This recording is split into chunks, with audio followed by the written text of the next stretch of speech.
안녕하세요. 인사이트 코리아입니다. 한국 하면 해외에서 대표적으로 떠올리는 것들이 있죠. K-팝, K-드라마, IT, 한강의 기적, 삼성 등 다양합니다. 그 중에서도 빼놓을 수 없는 것이 바로 한국의 교육열일 것입니다. 한국의 교육열은 먼 옛날부터 유명했다는데요. 과거로 올라가 보면 조선의 개화기 시절 조선에서 14년간 머물다 네덜란드로 돌아간 핸드릭 하멜이라는 선원이 쓴 하멜 표류기에 한국의 교육열을 표현한 글이 있습니다. 한국 아이들은 밤이고 낮이고 책상머리에 앉아 책을 읽었다. 아이들이 책을 이해하고 해석하는 것이 얼마나 뛰어나던지 경탄스럽다. 또한 19세기 프랑스군의 견습 소위였던 앙리 주베르는 조선 원정기에 이렇게 기록하고 있었습니다. 이곳에서 감탄하면서 볼 수밖에 없었던 것, 우리의 자존심을 상하게 하는 것은 아무리 가난한 집이라도 어디든지 책이 있다는 사실이다. 이처럼 과거 한국의 교육열에 대한 외국인의 생각을 알 수 있었는데요. 과연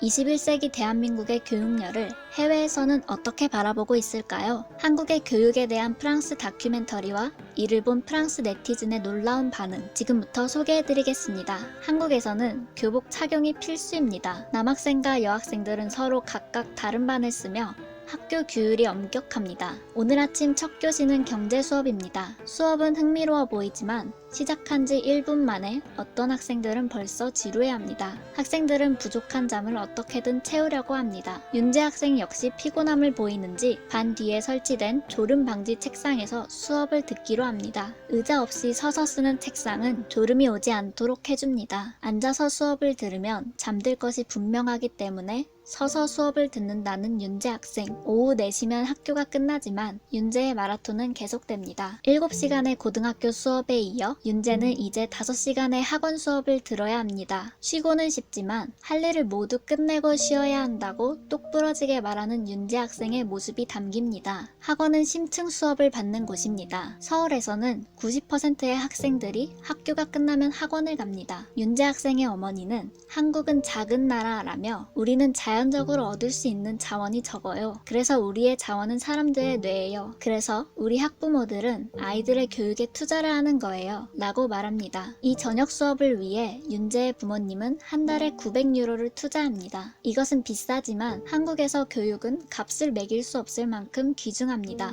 이 어린 소녀는 5시간 동안 수학 문제를 계속해서 풀 것입니다. 이 학원의 목적은 복습보다는 예습입니다. 서울에서만 이러한 학원은 3만 개나 있습니다. 그리고 이러한 교육은 성공을 위한 길이라고 생각되고 있습니다. 윤재는 밤 10시가 돼서야 드디어 집에 갈 수가 있습니다. 매일 밤 10시에서 11시 사이 많은 학생들이 학원에서 나옵니다. 이러한 모습은 수도 서울의 진풍경입니다. 그런데 더 기가 막힌 것은 12시간 동안 내리 수업을 들은 윤재는 아직 숙제를 하지 못했다는 것입니다. 그래서 자기 전에 숙제를 하러 아파트에 있는 도서관에 간다는데요. 윤재가 앉아있는 책상처럼 이 독서실에는 이러한 책상이 여러 개 있어 학생들이 조용한 공간에서 공부를 할 수 있게 해줍니다. 윤재 학생은 너무 피곤하지만 어쩔 수 없어요. 이게 제 숙제거든요. 우리 한국 학생들은 시간이 새벽 1시든 2시든 꼭 숙제를 해요. 이게 우리의 일이기 때문에 해야 합니다. 라고 말합니다. 12시가 넘은 시각, 이제야 이 소녀는 드디어 자기 집의 문을 열 수 있습니다.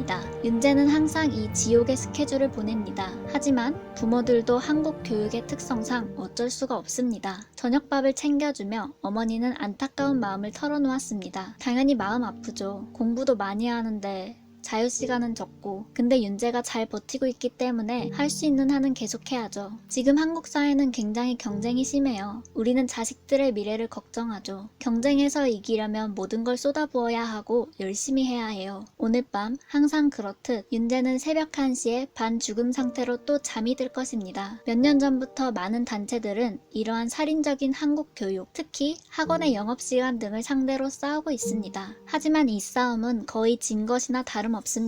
실업률이 높아지면서 한국의 젊은이들은 사회에서 설 자리를 찾기 위해 자신들의 모든 걸 쏟아부을 준비가 되어 있습니다. 이를 본 프랑스 네티즌들의 반응은 뜨거웠는데요. 우선 깜짝 놀랐다는 반응과 함께 이걸 해내는 한국인들에게 진심으로 존경심을 느꼈다는 이들이 속출했습니다. 우리에겐 천연 자원이 없습니다. 우리의 자산은 두뇌입니다. 와우. 세상은 열심히 일하는 사람들의 것입니다. 그들의 노력은 언젠가 보답받을 것입니다. 노력과 공부를 통한 성공, 리스펙. 믿기지가 않는다. 우리는 예습을 위한 사교육에서도 이 정도로 하지는 않는데 이건 한눈에 보는 엘리트 강의실이다. 보세요. 이게 바로 한국에서 많은 발명품이 등장하는 이유입니다. 그리고 한국에는 벨기에처럼 거지가 많지는 않죠. 이것이 아름다운 삼성 스마트폰을 만들 수 있던 비결입니다. 1960년에는 빈곤한 나라였으나 2000년에 그들은 이미 선두를 달리고 있었습니다. 1990년에 삼성 제품은 할인된 가격으로 판매되었지만 오늘 그들은 소니보다 훨씬 앞서가고 있습니다. 프랑스에서 존경을 보냅니다. 전 세계에 이만큼 할 수 있는 사람들은 거의 없을 것입니다. 정말 놀라운 사람들이다. 포기하지 마세요.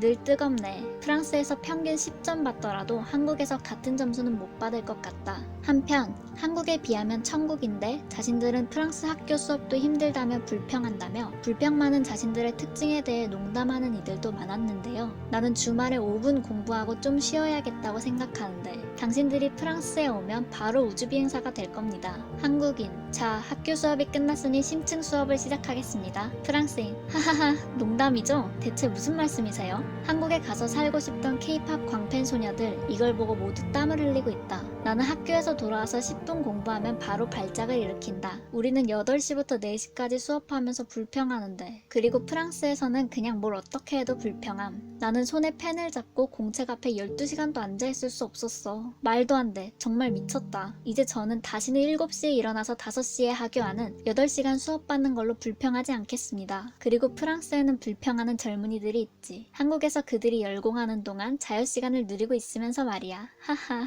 한편 한국 학생들의 브이로그를 이미 여러 번 찾아본 한 네티즌은 이것이 너무 힘든 모습들만 강조해서 담았다며 이 영상과 한국 학교는 다르다고 주장하기도 했습니다. 근데 한국 어디서나 다 그런 건 아니에요. 사립고등학교일 거예요. 이미 남학생과 여학생을 분리해서 수업하지 않고 있었고 3번 경고받으면 퇴학한다는 건 본 적이 없어요. 한국 학생들이 만든 브이로그를 보시면 이 영상과는 정말 다르다는 걸 알 수 있었어요. 또한 프랑스에서도 고통을 겪는 시기가 다를 뿐이지 졸업하고 나서 더 나중에 고통받을 뿐이지 않냐는 이도 있었는데요. 프랑스의 시스템은 물론 다르지. 프랑스 학생들은 나중에 학사 과정이 끝나고 프레파 등등 준비 과정으로 생고생하니까. 한편 한국을 애정하는 K-팝 팬들은 그저 장밋빛으로 보이는지 한국 학생들이 귀엽다고 난리이기도 했습니다. 저 소년 너무 귀엽다. 저 애 진짜 귀여워. 저 남학생 어린 시절 정국이와 비슷하게 생겼다고 생각하는 사람? 근데 그들이 행복해 보이는 건 왜일까? 우리 아미들 어디 있나요? 과거부터 뜨거웠던 교육열이 치열하게 경쟁할 수밖에 없는 사회와 맞물려 한국 학생들은 무척이나 힘겨운 시기를 보내게 되었는데요. 윤재 학생의 어머니의 말처럼 천연 자원 없는 한국을 이 자리까지 끌어올린 것은 한국인 그 자체이자 한국인들의 교육이었기에 자랑스럽기도 하지만 동시에 씁쓸함이 밀려오는 건 어쩔 수 없는 것 같습니다. 첨단 기술과 소프트 파워 수준이 높아지며 한국은 점차 세계로 뻗어나가고 있습니다. 앞으로 한국 인재들이 건강하고 행복한 학창시절을 보낼 수 있는 환경, 과도한 경쟁을 하지 않고도 능력 발휘를 할 수 있는 그런 환경이 오기를 바라겠습니다. 지금까지 인사이트 코리아였습니다. 감사합니다.